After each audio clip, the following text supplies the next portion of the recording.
Raymond Sima, bonjour. Bonjour. Pourquoi, selon vous, cette constitution est-elle bonne pour le Gabon? En premier lieu, nous sommes dans une situation transitoire depuis maintenant 14 mois et qu'il faut bien sortir de la transition pour aller vers une situation normale. Or, je rappelle que la constitution qui est en vigueur lorsque les militaires prennent le pouvoir le 30 août, c'est une constitution de 2023 qui comportait un ensemble d'anomalies, pour ne pas dire d'infamies, comme on a pu le voir à l'occasion des élections, où le président de la République était maintenant candidat en ticket avec chacun des députés. Donc oui, c'est une constitution qui est bonne, il faut bien en sortir. Quelles avancées porte-t-elle? Les avancées, il y en a un certain nombre. Certaines concernent directement les précisions qui ont été apportées sur les conditions à remplir par les différents candidats. D'autres portent sur l'organisation du pouvoir lui-même en tant qu'architecture générale de l'État. Je pense que il y a un certain nombre de points que les spécialistes ont énumérés. Si on les prenait un à un, on verrait exactement à quoi ça correspond. L'une des dispositions les plus controversées de ce projet de constitution est celle qui instaure un régime présidentiel jugé très fort. Les partisans du nom parlent de l'intronisation d'un monarque au pouvoir. Quelle est votre réaction? Je suis mal à l'aise sur ce point précis, pour la raison très simple que je suis Premier ministre en fonction et que ce point-là précisément conduit à la suppression du poste de Premier ministre. Mais vous savez, on ne discute pas des affaires de l'État pour son compte personnel. On en discute dans le sens de l'intérêt général.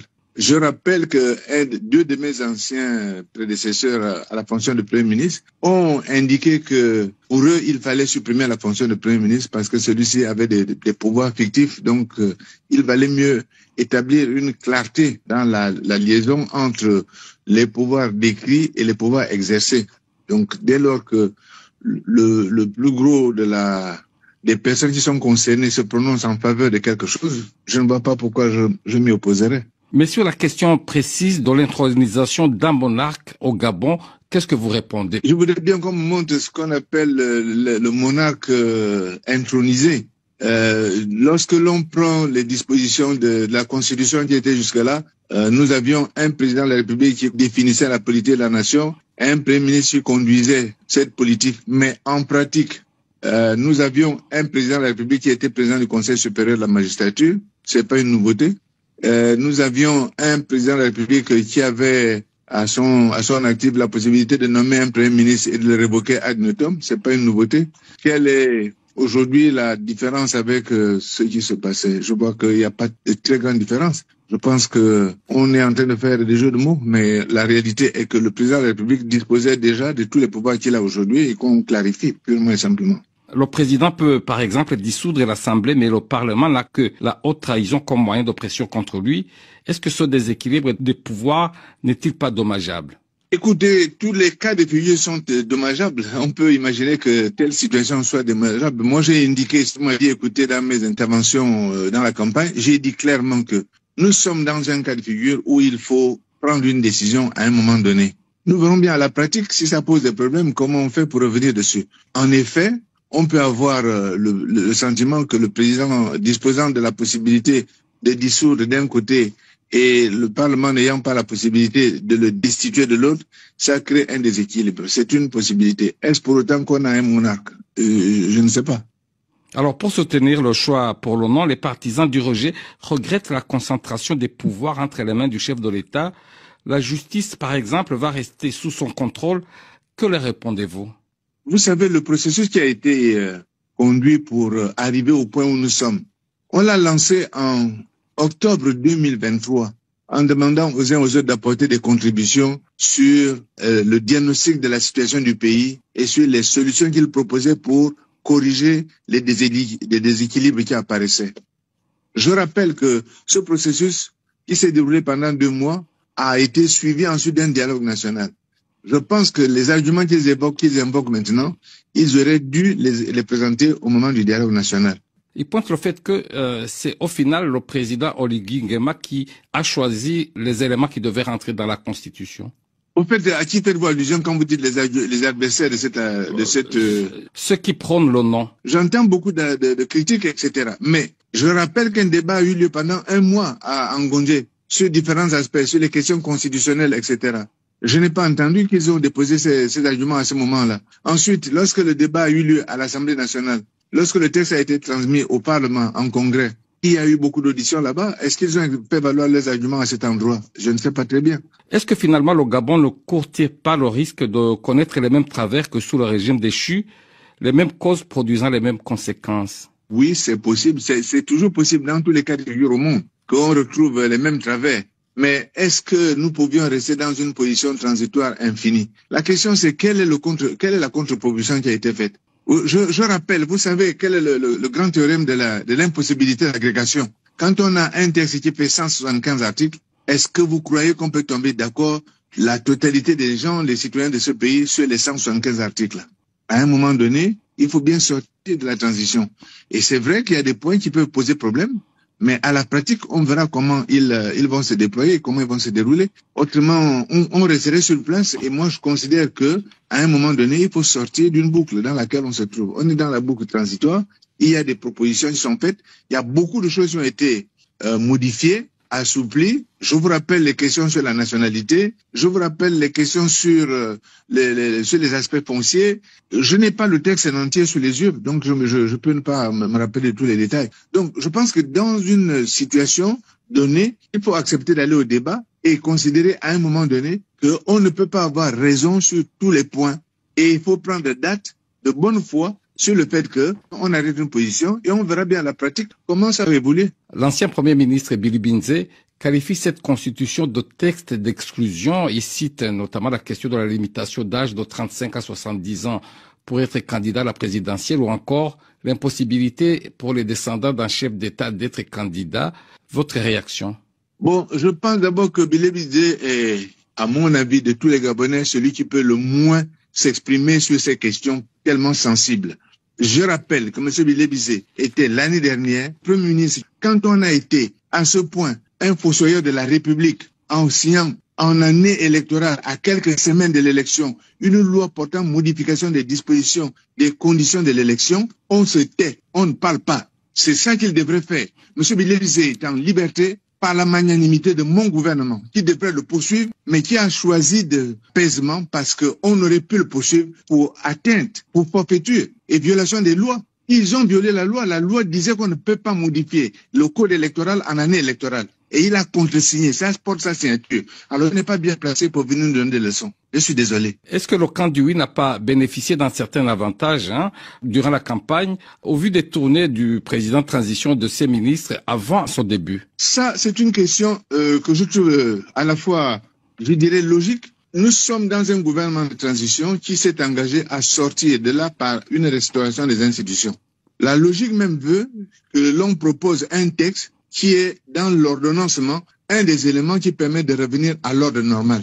Comment le gouvernement peut-il à la fois être en train de travailler pour revenir à l'ordre normal et ne pas porter ce texte-là sur la place publique? Si le président en exercice, qui est un président de la transition, ne porte pas lui-même dès le départ les textes qui lui permettent de justifier la parole qu'il a donnée de revenir à la normalité, qui peut le faire? Et je suis en train de faire en sorte que nous ayons un corpus de textes qui nous permettent de sortir de cette transition. Voilà ce qu'on fait. Il y a des malfaçons dedans, il y a des choses.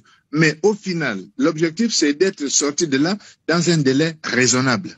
Vous avez évoqué le président de transition. Le général Oligui Nguema a dit ne pas vouloir de constitution taillée sur mesure. Mais est-ce que ce n'est pas le cas? C'est ce que certains disent. C'est un des traits particuliers de la démocratie. Chacun a le droit de dire ce qu'il pense.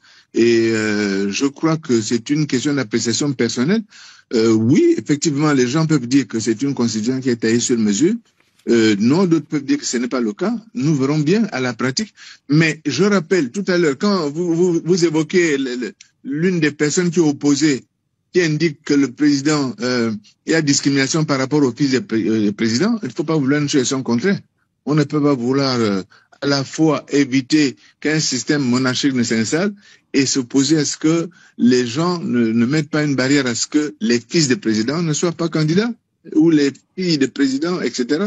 Il y a quand même une contradiction là-dedans. Vous venez de donner aux Gabonais 2 jours, jeudi et vendredi, fériés, payés et récupérables. Est-ce à dire que vous craignez un faible taux de participation? Oui, Et il y a des raisons d'avoir un faible taux de participation de façon mécanique. Je vais vous expliquer ça. Lorsque nous avons fait les élections présidentielles l'année dernière, les élections ont eu lieu au mois d'août. Et les Gabonaises et les Gabonais se sont enrôlés sur les listes électorales en prévision de ce que les élections se passeraient pendant qu'ils sont en vacances avec leur famille dans leur province d'origine. C'est ce que la plupart des gens font. Tout le monde sait qu'à partir de la fin du mois de juillet, fin juin, les gens s'en vont dans leur province. Or, cette année, l'élection a lieu alors que l'année scolaire a démarré il y a 2 mois. Et la saison de pluie, elle commence à battre son plein. Et par conséquent, il y a effectivement des problèmes de mobilité, ce qui veut dire que les gens, pour aller chez eux voter, ont besoin d'un peu de temps pour circuler. Donc oui, il peut y avoir une abstention qui serait tout à fait mécanique parce que les gens ne sont pas en vacances, ils sont à leur lieu de travail, que les enfants sont à l'école et qu'il sera beaucoup plus difficile à tous les pères et mères de famille de se déplacer alors que ça aurait été différent si on avait fait l'élection pendant la période de vacances. Mais vous voyez bien aussi que si on avait retardé pendant les mois de vacances, on aurait attendu le mois d'août prochain pour faire la partie concernant ce référendum, ça retarderait d'autant la période de retour potentiel à la normalité. Alors, il faut choisir à un moment donné l'un des handicaps. Monsieur le Premier ministre, quel est votre objectif en termes de participation qui serait un véritable indicateur de l'adhésion de la population au projet? Mon objectif est que le oui l'emporte massivement. Est-ce qu'il y a un chiffre? Aujourd'hui, la population de base, elle cherche qui sont les adversaires. Les gens sont habitués à s'engager à une élection parce qu'il y a 2 protagonistes qui sont là. Là, on a un texte. Les populations de l'arrière-pays n'ont pas forcément une vision très claire de ça. Je pense que il pourrait y avoir de ce fait-là une partie de la population qui ne se mobilise pas nécessairement. Moi, je viens de vous donner la première raison qui est mécanique. Donc, si vous me demandez un taux, je ne suis pas capable de vous donner un taux. Certains s'aventurent dessus, moi je ne m'aventure pas. Ce que je veux, c'est une victoire nette. Je conduis le camp du oui. J'ai besoin de gagner nettement. Voilà. Alors, vous étiez ces derniers jours en campagne à Port-Gentil, la 2e ville du pays, et à Franceville. Quel accueil vous a été réservé dans ce fief des Bongos?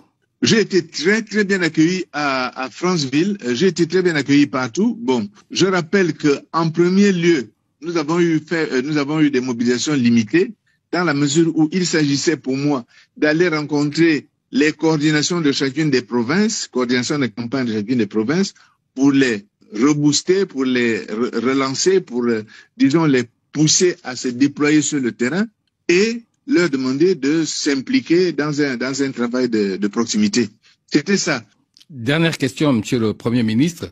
Si la Constitution est adoptée massivement, les élections de transition, est-ce qu'elles doivent être avancées ou est-ce qu'elles doivent être maintenues à l'août prochain? Personne n'a jamais dit que les élections auraient lieu au mois d'août. Je voudrais rappeler que c'est moi qui ai décliné au mois de septembre à New York que nous nous étions donné une date moyenne de 24 mois. On partait de août 2023, ça nous a mené à août 2025. On peut être légèrement avancé ou légèrement après. Si nous terminons de faire le référendum, on verra bien à quel moment nous réunissons les autres conditions pour faire les autres élections qui permettent de mettre en place les différentes institutions.